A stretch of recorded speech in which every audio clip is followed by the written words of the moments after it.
des adorations. Et le nom de ce homme, c'est Jésus-Christ de Nazareth. C'est celui qui se sacrifiait pour vous et moi. Il y a 2023 ans aujourd'hui. Il a pris ta place. Il a pris ma place à la croix de Golgotha. Il s'est sacrifié pour vous et moi. Il s'est donné pour tous les hommes. Alors que nous étions tous des pécheurs. Alors que nous étions tous des impies. Alors que nous étions tous perdus, loin de la face de Dieu, à cause du péché. Dieu nous a aimés. Malgré nos erreurs, Dieu nous a aimés. Malgré nos manquements, Dieu nous a aimés. Malgré nos rébellions, Dieu nous a aimés. Au point où dans son amour, il a donné son Fils unique. Au point où dans son amour, il a sacrifié tout ce qu'il avait pour que vous et moi, nous puissions être sauvés. Pour que vous et moi, nous puissions avoir la vie éternelle. C'est pourquoi ce fameux passage que nous connaissons tous, Jean 3, 16, qu'on recite dans nos églises tous les dimanches, car Dieu a tant aimé le monde qu'il a donné son Fils unique, afin que quiconque croit en lui ne périsse pas, mais qu'il ait la vie éternelle. C'est en ces quelques paroles que repose l'amour de Dieu envers nous les hommes que nous sommes. Et je vous assure, personne de nous ne mérite l'amour de Dieu. Personne de nous ne mérite la grâce de Dieu. Personne de nous ne mérite que Dieu puisse l'aimer. On n'a pas mérité l'amour de Dieu. On n'a pas mérité cette faveur que Dieu nous a accordée. Le Fils que Dieu a sacrifié, c'était un homme qui n'était pas pécheur, qui n'avait jamais connu le péché, qui n'avait jamais menti, nous dit Esaïe.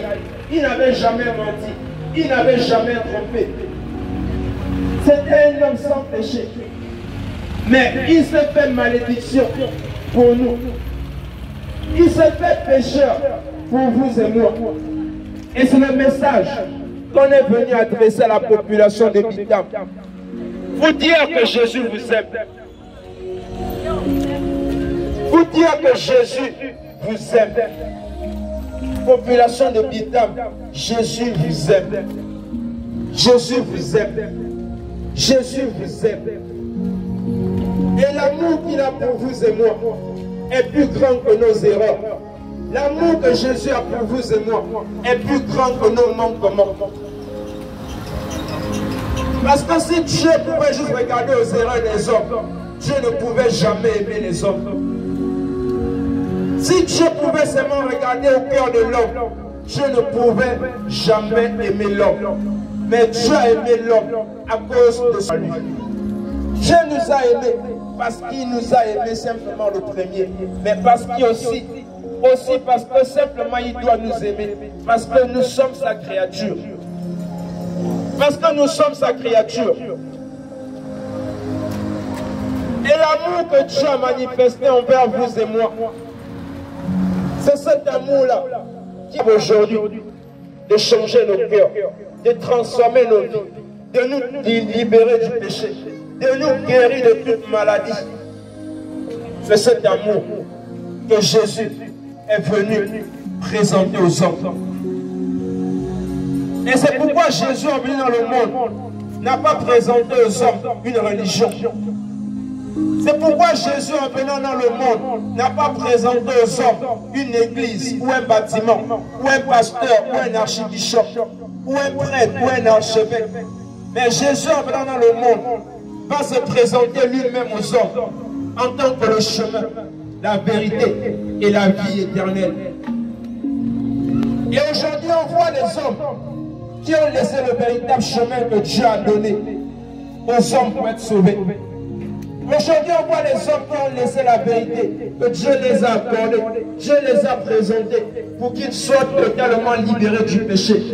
Et les hommes ont abandonné cela et se sont tournés vers les religions, se sont tournés vers les églises, se sont tournés vers les pasteurs, se sont tournés vers les coutumes et les traditions, des choses qui ne pourront jamais les libérer du péché, des choses qui ne pourront pas les garantir le salut, des choses qui ne pourront pas les garantir la vie éternelle.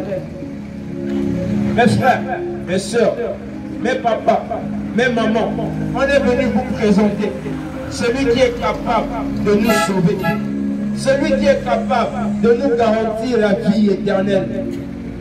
Et ce n'est pas un pasteur, ce n'est pas un prophète, ce n'est pas une église, ce n'est pas un bâtiment, ce n'est non pas une religion, ce n'est ni les coutumes et les traditions, mais celui qui peut nous garantir le salut, la vie éternelle, c'est Jésus-Christ de Nazareth, le Fils de Dieu, l'homme de Galilée, le Fils de David, celui qui est capable de changer les cœurs, celui qui est venu pour chercher les voleurs, celui qui est venu pour chercher les francs-maçons, les exécutions, les prostituées.